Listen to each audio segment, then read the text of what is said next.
100 प्रकार की वह कैर की लहर शुरू होगी, और वह मेर की लहर थी, थोड़ी सी देर रुकी थी। कहते वहां सतलोक के अंदर जाके, जहां से तू आया है बावले, ए भोले प्राणी, जहां तू रहता था, जिस सुख को तू तलाश कर रहा है वो यहां नहीं है, वो उस सतलोक में है।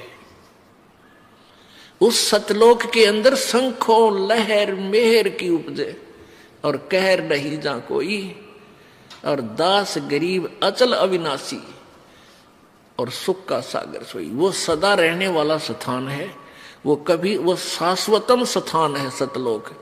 गीता जी अध्याय नंबर 18 के श्लोक 62 में कहा कि अर्जुन, गीता ज्ञानदाता कह रहा किसी और भगवान परमेश्वर की शरण में जाने से को, कि हे अर्जुन तू सर्वभाव से उस परमेश्वर की शरण में जा, जिसकी कृपा से तू परम शांति और सनातन परम धाम को प्राप्त होगा। ओह, परम शांति को प्राप्त होगा, और शाश्वतम स्थानम, शाश्वत माने सदा रहने वाला, कभी नाश ना हो जिसका। अब ब्रह्मलोक तक तो सारे नाश हुआ, 21 ब्रह्मांड का नाश, 7 संग ब्रह्मांड का नाश, लेकिन सतलोक, अलखलोक, अगम लोक, अनामी लोक, उन लोकों का कभी विनाश नहीं होता।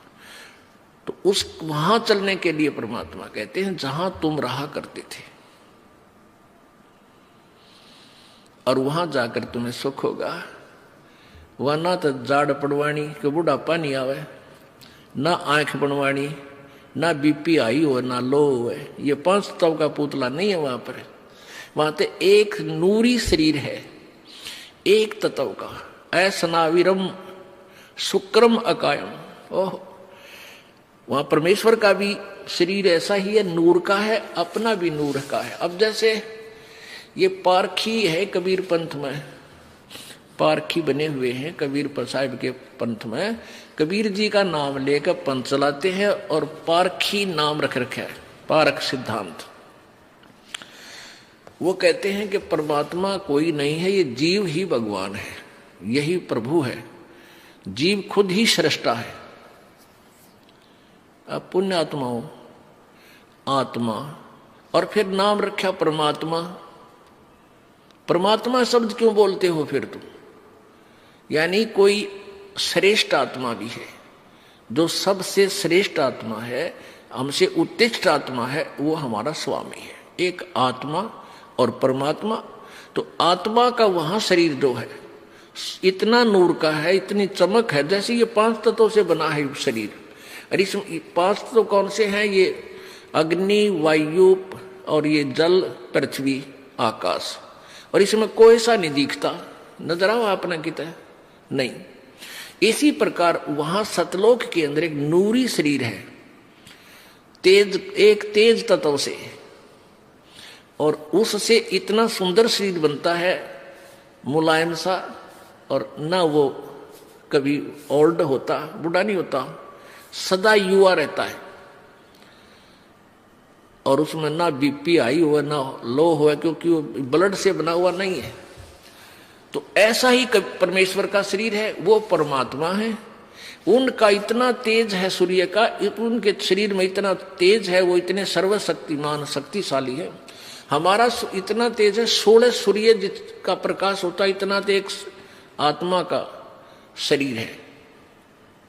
और उस परमात्मा के एक रूप में करोड़ सूर्य, करोड़ चंद्रमा मिला दे, जब सतलोक के अंदर जो प्रभु के शरीर की स्थिति है, तो भी वो प्रकाश फीका रह जावे प्रभु के उस नूर के सामने। इतना नूर, इतना सुंदर है। मतलब जैसे कहा अगर ना किसी लड़के बहन भाई को देखे कि अभी इतना कितना नूर है इसके चेहरे पे, यानी कितना सुंदर है, कितनी चमक है इसकी, तो ऐसे वो परमात्मा के शरीर की चमक है। और वहां आत्मा का शरीर भी नूर, एक तत्व से बना हुआ है। अब हम वहां से आए हैं, और जब तक वहां नहीं जालेंगे हमें सुख नहीं हो सकता।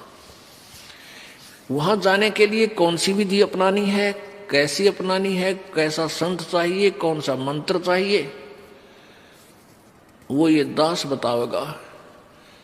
वैसे तो अपनी अपनी कह गए इस दुनिया के मां, और बिन साहिब की बंदगी की तो ठोर ठिकाना ना।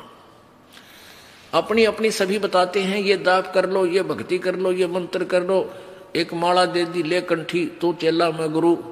ये कोई बात हुई? अब यहाँ आते हैं बिहार के बच्चे, परमात्मा की प्यारी आत्मा, ये बहुत अच्छी आत्मा जो इतनी दूर सफर करके आई, बाल बच्चों को लेकर आए, वर्ष भी बूढ़े भी। अब इनको उल्टे रंग में रंग रखा हुआ नकली कबीर पंथियों ने। एक तुलसी की लकड़ी की माला दे रखी है, गले में गाल दी, ने कहा माला नहीं उतारेंगे, कंठी हो, कंठी नहीं खोलेंगे। इस कंठे ने शर्मा मार लिया, बता क्या करेगी इस कंठी का, क्या करोगे? अरे परमात्मा ने जो ज्ञान दिया है उसके आधार से चलो, और तुम सारी क्रिया करो, दुर्गति हो रही तुम्हारी, घर में इतना दुख, शरीर में कष्ट, इस कंठी ने कोई लाभ नहीं दिया तुम्हारे। परमात्मा कबीर जी ने कहा था, ये कबीर जी ने कंठी से सिलसिला नहीं चलाया, ये तो नकली कबीर पंथियों ने बाद में इन भोली आत्माओं को बांधने के लिए सिस्टम तैयार किया। कबीर जी ने केवल एक समय नाम उपदेश लेने के लिए महर्षि रामानंद जी को अपना गुरु बनाने के लिए, गुरु मर्यादा बनाए रखने के लिए, क्योंकि वो वैष्णव साधु थे रामानंद जी, वो कंठी दिया करते एक तुलसी की माला, एक मणिया, और वो जो है ना वैष्णव साधु माना जाता था। अब परमात्मा ने उनकी शरण ली। रामानंद जी ने कंठी का लिए उसमें नहीं कहा, लेकिन उन्होंने वो जो स्नान करने के लिए गए थे रामानंद जी पंचगंगा घाट पे, और कबीर जी 2-2.5 वर्ष का बच्चे का शरीर बना के और पैड़िया में लेट गए थे अंधेरे में। सुबह सुबह रामानंद जी का खड़ाऊ सिर में लगी परमात्मा के, और एकदम जब झुके नीचे को, जब कबीर जी ने बच्चे की तरह रोने की लीला की, तो जो ही रामानंद जी झुके नीचे को, उनकी कंठी हुआ एक तुलसी वाली कबीर जी की गले में डल गई। अंधेरे में रामानंद जी को पता नहीं चला। तो फिर ये कथा फिर सुनाएंगे आपको, क्योंकि ये प्रसंग और सुनाना, इसलिए एक शॉर्टकट में बता रहा हूं आप। रामानंद जी के एक शिष्य ने जो सत्संग कर रहा था, कबीर जी ने उसको टोका था। तो रामानंद जी के शिष्य ने पूछा कि तू वेद शास्त्रों के बारे में कैसे जानता है, तूने तिलक क्यों लगा रखा है, क्या तूने किसी से नाम ले रखा है? परमात्मा बोले हाँ, मैंने उसी से नाम ले रखा जिससे तूने ले रखा है। अब वो रामानंद जी ब्राह्मण, और वो सत्संग कर रहा था, वो रामानंद जी का शिष्य ऋषि, इस बात से वो कुपित हो गया कि झूठ बोलता है तू, हमारे गुरु जी तो किसी को नाम नहीं देते, शूद्र को, तू जुलाहा जाति का, तूने मेरे गुरुदेव को नीचा दिखाया है। रामानंद जी के पास ले गए। स्वामी जी ने जब उनसे वार्ता की तो परमात्मा ने, रामानंद जी ने कहा कि तूने मेरे से कब नाम लिया? परमेश्वर ने बताया कि ऐसे ऐसे आप स्नान करने गए थे और मैं वहां लेटा हुआ था, आपकी खड़ाऊ मेरे सर में लगी थी, मैं बालक था छोटा सा, और तब आपने मुझे कहा था बेटा राम राम बोल, और ये कंठी आपने मेरे गले में डाल दी थी। और डली थी वैसे कुदरती, झुकने के कारण रामानंद की निकल गए और परमेश्वर कबीर जी के गले में डल गई थी। तो कबीर जी ने कहा, रामानंद जी ने कहा कि मैं शिष्य जिसको बनाता हूं उसको कंठी देता हूं, ये माला देता हूं एक मनके की, तेरे पास है? काट के दिखा दी। हाँ जी ये लो। कहने मैंने तेरे को कब दी? कि जिस दिन ऐसे ऐसे कहानी बनी उस दिन आपने वो दे दी थी। तो वो परमात्मा ने केवल इसलिए वो कंठी डाली थी कि इसकी भ्रम तोड़ दूं इस रामानंद जी को। फिर रामानंद जी से चर्चा की, ज्ञान गोष्ठी हुई, फिर रामानंद जी को सतलोक दिखा परमेश्वर ने। वो महर्षि फिर परमात्मा के चरणों में गिर गया था कबीर जी के, और रामानंद जी ने भी वो कंठी तोड़ कर फेंक दी थी और कबीर जी ने भी फेंक दी थी, क्योंकि इन कंठियों से भगवान नहीं मिला, इस मंत्र और साधना से परमात्मा प्राप्ति होगी। अब वो फिर क्या था, रामानंद जी के जो शिष्य थे वो रामानंद जी से विरुद्ध हो गए कि ये ब्राह्मण होकर और जुल्हाए के साथ रहता है, इसने नाश कर दिया। तो उन नकलियों ने वो कंठी वाला सिलसिला फिर जारी रखा। लेकिन परमात्मा कबीर जी ने केवल सब चीजों से दूर किया। परमात्मा ने कहा कंठी माला सुमरनी सभी सिलसिला मेट, इन सब को भूल जा। और माला तो आपने, अब जैसे आप आरती में पढ़ते हो आप संध्या आरती में पढ़ते हो तत् का तिलक और ध्यान की धोती, ये मालाएं हमारी हैं, ये हमारे गहने हैं, एक भक्त के होने चाहिए। और परमात्मा ने कभी भी ऐसा तेज की आरती तेज का आगे, तेज का भोग तेज को लागे, तेज पखावज तेज ही बाचे, तेज ही नाचे, तेज ही गावे, तेज का थाल तेज की बाती, तेज का पुष्प तेज की पाती, तेज के आगे तेज विराजे, कह कबीरा आरती साजे। अदली आरती अदल समोई, निर्भय पद में मिलना होई, दिल का दीप पवन की बाती, और चित्त का चंदन पांचों पाती, तत् का तिलक ध्यान की धोती, और मन की माला अजप्पा ज्योति। ये हाथ में माला लेकर जाप करना, इसको भी मालिकीय कहते हैं, इसकी कोई आवश्यकता नहीं। फिर भी क्योंकि हम जैसे बच्चे को पहले क ख सिखाते हैं तो तख्ती पर लिखकर, फट्टी पर लिखकर सिखाया करते थे, अब ऐसे सिखाते हैं। तो यहां परमात्मा कहते हैं कि तत् का तिलक और ध्यान की धोती, तत् का तिलक यानी इस तिलक को लाने के लिए नहीं कहा कि आपके पास तत्व ज्ञान हो, और तत्व ज्ञान आप जब भी बोलोगे तुरंत प्रकट हो जाएगा, ये तेरा तिलक है। और ध्यान की धोती, मन की माला गले में डालने से कोई लाभ नहीं, जैसे मन है इसको परमात्मा के नाम पर लगाए रख, और इसको दिन रात इसके संबंधित जोड़े रख, ये वास्तविक माला है। तो ये परमात्मा हमें यही बताना चाहते थे कि तुम जो साधनाएं कर रहे हो इनसे कोई लाभ नहीं होगा, और कोई विकार नहीं छोड़ रखा उन कबीर पंथियों ने। सारे जर्दा खावें, बीड़ी पीवें और तम्बाकू खावें और पूजा, क्योंकि उनसे लाभ तो होना नहीं कोई। अब जैसे ये दास इस हरियाणा में यही इसी तरह के तम्बाकू और शराब यहाँ भी एक नंबर पे है, खूब पीवे हैं, तम्बाकू भी खाते हैं। लेकिन जब इन बच्चों को परमात्मा की प्यारी आत्माओं को ये ज्ञान होगा कि ये बुराई है और हमारे बंधन का कारण है, तो तुरंत छोड़ देंगे। देखा देखी बुराई लगाई है, वो पी रहा है मैं भी पी लूं, ले पी ले। वो पीने वाला, एक पीने वाला 200 ने आदत खराब करेगा। अब हमारे बच्चे उनको त्याग रहे हैं, सभी मेरे जो दास के अनुयायी हैं, परमेश्वर कबीर जी के सेवक हैं, ये अब सब बुराई त्याग देते हैं। इनको पता है कि भगवान चाहिए तो त्यागना पड़ेगा, ना तो मर कुएं में पड़ गए, फिर कोई लाभ नहीं होगा, हाहाकार मच जाएगी, घर में भी दुख होगा, शरीर में भी कष्ट हो जाएगा। तो ईब 10 बच्चा ने छोड़ी हमारा ने, उन 20 की छुड़वाई। अब हजारों ने छोड़ी तो 10,000 की छुड़वा दी, 1 लाख ने बुराई छोड़ी तो 10 लाख की छुड़वा दी। तो बुराई घर भी ऐसे ही किया था, एक पीने लगा 10 को सिखा दिया, 10 ने फिर 20 को सिखा दिया, हजारों को सिखा दिया। तो ऐसे ही बुराई हम हटाएंगे समाज से, दास का ये मुख्य उद्देश्य है, क्योंकि इसके बिना भक्ति बन नहीं सकती। जैसे किसान खेत बीजता है और खेत को संवारेगा नहीं, वैसे बीज दे, उसको कुछ नहीं मिलना, व्यर्थ प्रयत्न है, वो बीज भी बर्बाद करना है।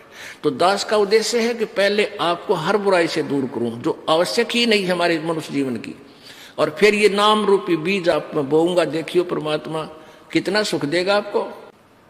अब कल आपने सुना था, तिल भर मछली खा के परमेश्वर कहते हैं और लाख गऊ दे दान।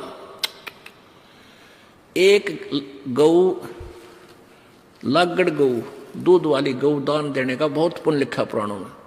कहते हैं तिल भर मच्छी यानी मांस खा के, एक तिल जितना, और लाख गऊ दे दान, उससे भी कोई लाभ नहीं होगा, तो भी नरक निदान है। ओहो।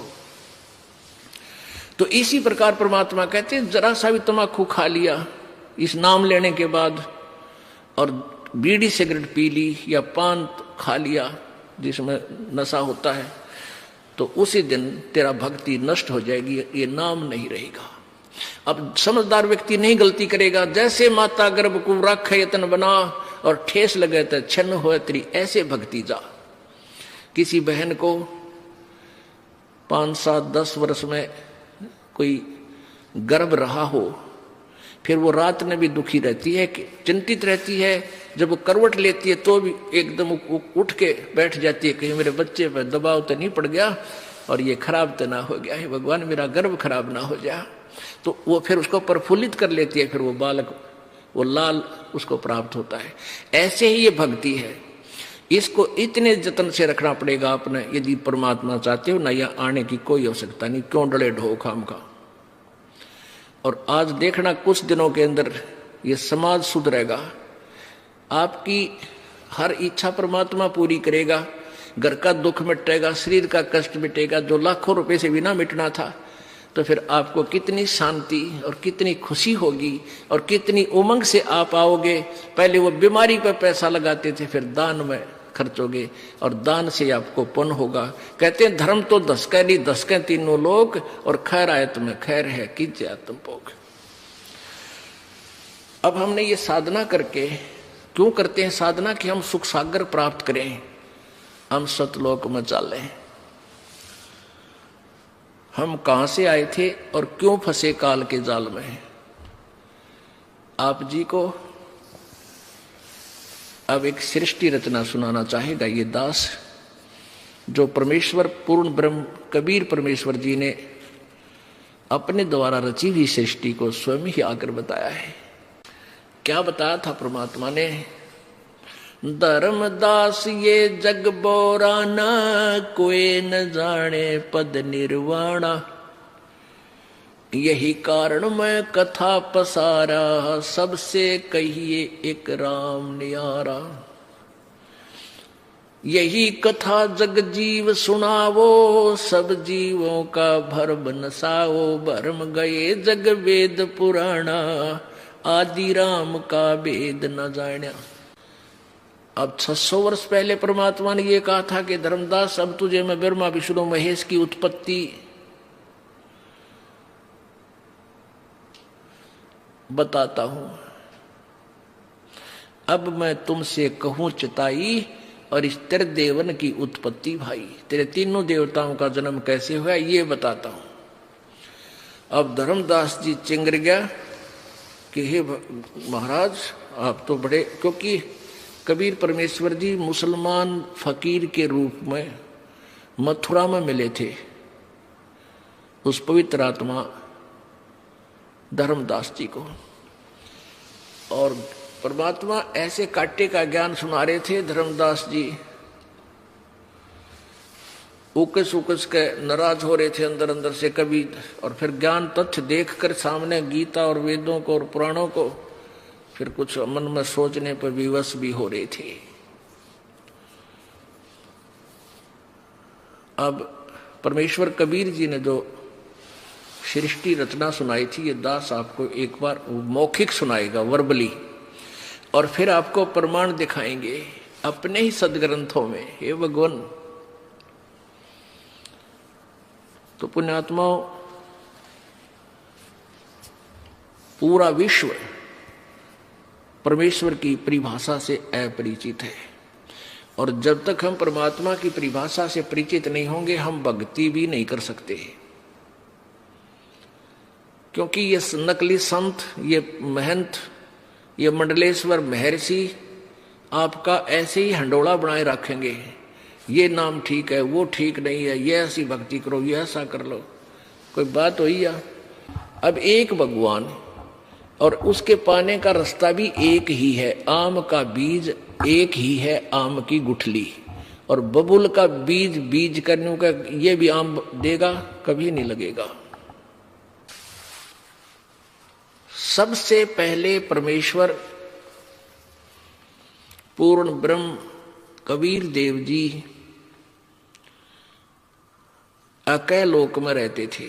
अकय लोक, उसको अनामी लोक भी बोलते हैं। उसमें परमेश्वर अकेले थे।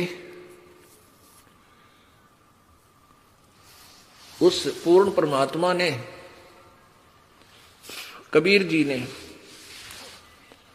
अपने वचन से नीचे के 3 लोक और रचे, 3 लोकों की रचना की। वो कौन कौन से हैं? अकय लोक से नीचे वाला अगम लोक, उससे नीचे फिर अलख लोक, और लास्ट वाला सतलोक। अब वही पूर्ण परमात्मा अन्य 3 लोकों में भी स्वयं ही अन्य रूप धारण करके विराजमान होंगे। अब आपको सतलोक की रचना के विषय में जानकारी देंगे। परमेश्वर कबीर जी ने, यानी सत्य पुरुष ने, सत्य पुरुष का अर्थ होता अविनाशी परमेश्वर, अविनाशी प्रभु ने, सत्य पुरुष ने अपने एक वचन से वहां 16 द्वीप रचे, 16 द्वीप, और फिर 16 वचनों से, एक एक वचन से एक एक पुत्र की उत्पत्ति की। उनमें से एक का नाम अचिंत और एक का सहजदास, जोगजीत, ऐसे ये 16 पुत्र हैं उत्पन्न किए। कुछ दिनों के बाद परमेश्वर ने अरुण सब से कहा कि तुम अपने अपने द्वीप में जाओ, वहां रहो। उसके बाद कभी सत्य पुरुष ने अपने पुत्र अचिंत से कहा कि आप सृष्टि रचना करो। अचिंत ने अपने वचन से ये अक्षर पुरुष की उत्पत्ति की, जिसको परब्रह्म बोलते हैं।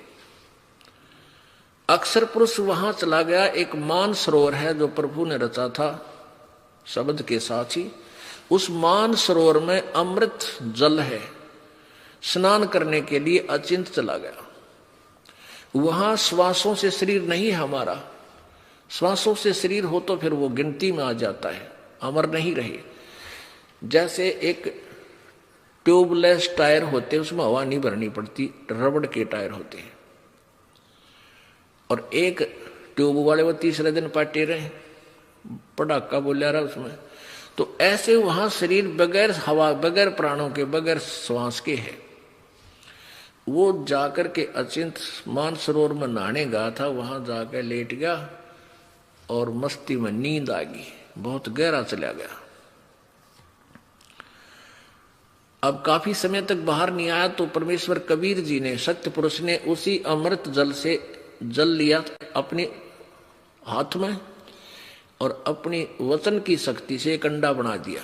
अंडा बहुत विशाल अंडा था और उसमें एक आत्मा अपने वचन से उसके अंदर प्रवेश कर दी, अपने ही शरीर से निकालकर, आवाज वचन से बनाकर। वो अंडा, उस आत्मा उसके अंदर थी, वो अंडा नीचे चला गया, गड़गड़ गड़गड़ करता हुआ जल में छोड़ दिया। अब वो अक्षर पुरुष उसकी गड़गड़ाहट से जाग गया, निंद्रा भंग होगी। अब जैसे कोई व्यक्ति गहरी नींद सोया हो और उसको कोई जगा दे, एक बार उसको दुख होता है, क्रोध आता है, तो जो ही उसकी निंद्रा भंग हुई अक्षर पुरुष की, उसने देखा किसने मेरी निंद्रा भंग की। उस थोड़े से कोप से, क्रोध से अंडे की तरफ देखा, अंडा फट गया, उसमें से ये ज्योति निरंजन ब्रह्म काल निकला। आकाशवाणी की परमात्मा सत्यपुरुष ने, कबीर जी ने, कि तुम दोनों बाहर आओ। अक्षर पुरुष तो निंद्रा में था, तुझे जगाने के लिए ये सब क्रिया की, तुम दोनों बाहर आओ। दोनों बाहर आ गए और कहा तुम अचिंत के द्वीप में जाओ दोनों। वो एक द्वीप में 3 रहने लगे और बाकी एक एक द्वीप में वो 15 और थे। अब परमात्मा ने कहा अचिंत तुम सृष्टि नहीं रच सकते। परमात्मा ने इसलिए ढीला छोड़ा था कभी ये बच्चे फिर बाद में बकवाद करें। अब अचिंत बैठा बैठा देख रहा, अक्षर जाकर सो गया, अक्षर पुरुष वो परब्रह्म।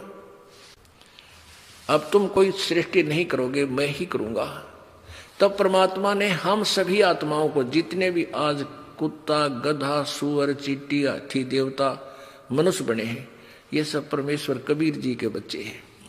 उस परमेश्वर ने अपने वचन से सभी असंख्य आत्माओं की वहां उत्पत्ति करी और सबको बहुत बड़े बड़े महल वहां दिए अलग से रहने के लिए। वहां आपका परिवार था, परिवार के परिवार थे वहां पर आपके, कोई काम नहीं, सारा दिन वहां सैर सपट्टे, बड़े बड़े वहां पर काजू, किस्मत, सेब, संतरे वो नूर के बने हुए, सदाबहार वृक्ष है वहां पे, अमृत जल है वहां पीने के लिए, दूधों की नदी बह रही है वहां पर। हम उसको छोड़ आए। कैसे छोड़ आए? अब हम वहां ठाठ से रहा करते थे, कोई दुख नहीं, किसी प्रकार की मृत्यु नहीं, कोई बुढ़ापा नहीं। अब इस ज्योति निरंजन क्षर पुरुष ने इस काल के मन में आई कि हम तीन एक लोक में, एक द्वीप में, और बाकी सभी मेरे भाई हैं, जितने भी हैं, ये सब अलग अलग द्वीप थे आपके, अलग अलग, बहुत सुंदर, और हम तीन एक द्वीप में। तो इसने सोचा मैं तप करके अलग से राज प्राप्त करूंगा। तप से राज, और राज मद मानम जन्म तीसरे शुक्र समानम। इसने एक पैर पर खड़ा होके तपस्या शुरू कर दी। एक पैर पर खड़ा होकर, और ये 70 युग तक तप करता रहा ऐसे। और हम क्यों फंसे इसके जाल में? हम सभी इसको ऐसे एक टांग पर खड़ा होगा और तपस्या करते हुए देखने लगे, और अंदर में इसके प्रति हमारी प्रेम भावना बन गई। को देख कितना एक पैर पर खड़ा, वह बीमारी हमारे आज भी विद्यमान है। ये बुराई, ये बीमारी आज भी अपने लगी हुई है। जैसे हीरो और हीरोइन, ये अभिनेता और अभिनेत्री अपने पेट के लिए चटक मटक करते हैं, डांस डूंस करते हैं, अच्छा मेकअप करके और फिल्म बनाते हैं। और ये भोले प्राणी युवा बच्चे उनको देख देख कर वो मेरा फेवरेट हीरो है, वो मेरा फेवरेट हीरो है। टट्टू के फेवरेट है, बताओ, वह नाचे कूदा अपने पेट के लिए, तुम उसके ऊपर आसक्त हो रहे हो। अब उनमें से कोई भी हीरो या हीरोइन, अभिनेता या अभिनेत्री हिसार में या बरवाला में आ जा, देखे इन जवान बच्चों की वहां समूह कितना कट हो जा, कितने इकट्ठे हो जाएंगे, और नु देखेंगे वो खड़ा इतनी 1 किलोमीटर दूर मंच पर, वो खड़ा, वह खड़ी, देख, और सारा दिन धक्के खा के वापस आ जा। बता के ले आई उसने देख के? तो उसके ऊपर बेमतलब हम आसक्त होने की बीमारी